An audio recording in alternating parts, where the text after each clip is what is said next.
آج دنیا بھر میں ایک سال میں کم و بیش 218 دن منائے جاتے ہیں۔ ان دنوں کے منانے کا رواج آج عام ہوتا جا رہا ہے، لیکن قرآن و حدیث کے مطالعے سے معلوم ہوتا ہے کہ اس کی بنیاد رسول پاک صلی اللہ علیہ وسلم کی ذات گرامی سے ہے۔ اس لیے 218 دنوں کا اہتمام کرنے کی بجائے جشن یوم ولادت رسول صلی اللہ علیہ وسلم کا اہتمام کیا جائے۔ 26 جنوری کو ہندوستان میں یوم قرارداد، یوم جمہوریہ منایا جاتا ہے، اور یہ دن ہم بدلنے والے نظام کی یاد میں مناتے ہیں، جبکہ دی پروفیٹ محمد صلی اللہ علیہ وسلم نے صبح قیامت تک باقی رہنے والا آئین، دستور اور نظام زندگی ہمیں عطا فرمایا۔ آپ نے ایک دو قرارداد نہیں بلکہ ہمیشہ اور ہر دور میں کام آنے والی روشن قراردادوں کا مجموعہ قرآن مجید عطا فرمایا۔ اسی لیے الگ الگ دن منانے سے بہتر ہے کہ دنیا کو یہ بتایا جائے کہ قیامت تک کے لیے جس رسول کریم صلی اللہ علیہ وسلم نے عظیم فکر و خیالات سے واقف کرایا، اس محسن انسانیت کا یوم ولادت منایا جائے، تاکہ بیک وقت تمام دنوں کا منانا ہو جائے۔ دنیا آزادی کا دن مناتی ہے تو ہمیں اس عظیم محسن کا دن منانا چاہیے جس نے انسانیت کی آزادی کا نعرہ بلند کیا۔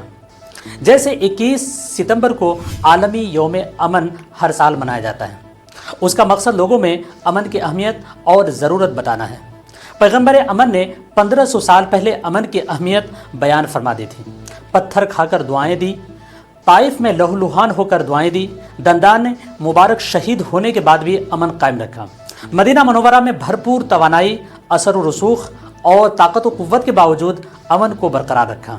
تمام جنگیں پیغمبر امن پر مسلط کی گئی تھیں، آپ نے تو بس دفاع فرمایا تھا۔ دفاع بھی اس قدر پرامن طریقے سے کہ کبھی قیدیوں کی رسیاں ڈھیلی کرنے کا حکم صادر فرمایا کہ کبھی معمولی فدیہ پر اور کبھی بغیر فدیہ کے یوں ہی قیدیوں کو آزاد کر دیا۔ جبکہ اس دور میں قیدیوں کے ساتھ کیسا وحشیانہ سلوک کیا جاتا تھا اس سے تاریخ داں واقف ہیں۔ 8 مارچ کو بین الاقوامی سطح پر یوم خواتین منایا جاتا ہے۔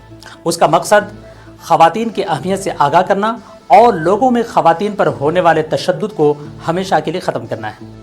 جبکہ عورتوں کو حق دلانے والوں میں سرفہرست اور واحد ذات پیغمبر اسلام صلی اللہ علیہ وسلم کی ہے۔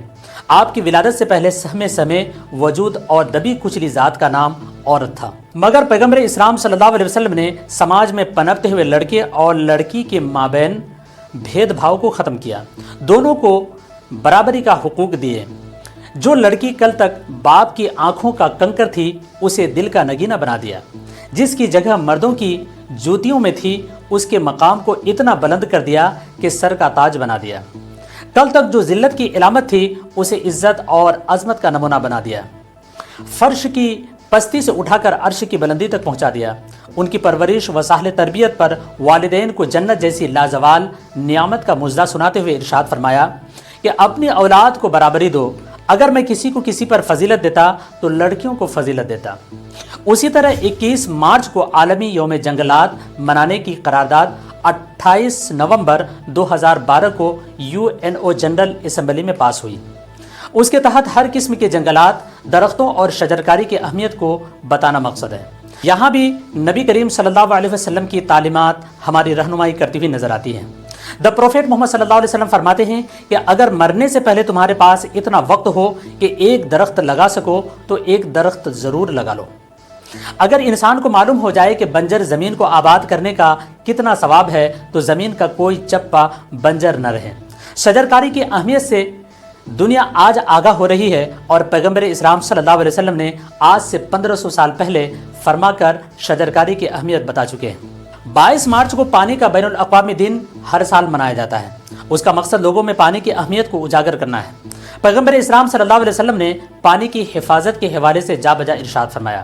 اسلام تو وضو میں بھی زیادہ پانی بہانے کو فضول خرچ بتایا ہے۔ دنیا آج عالمی یوم آب منا رہی ہے، جبکہ ہمارے دی پروفیٹ محمد صلی اللہ علیہ وسلم 1500 سال پہلے زیادہ پانی خرچ کرنے کو فضول خرچ بتا چکے ہیں۔ اسی طرح سے 7 اپریل 1950 کو WHO نے ہر سال عالمی یوم صحت منانے کا اعلان کیا۔ اس دن ہر سال عالمی پیمانے پر لوگوں کو صحت کی اہمیت کی طرف توجہ دلائی جاتی ہے۔ پیغمبر عالم صلی اللہ علیہ وسلم کے فرمان کا مفہوم ہے کہ وقت اور صحت کے جانے کے بعد ہی انسان کو اس کی قدر و قیمت کا اندازہ ہوتا ہے۔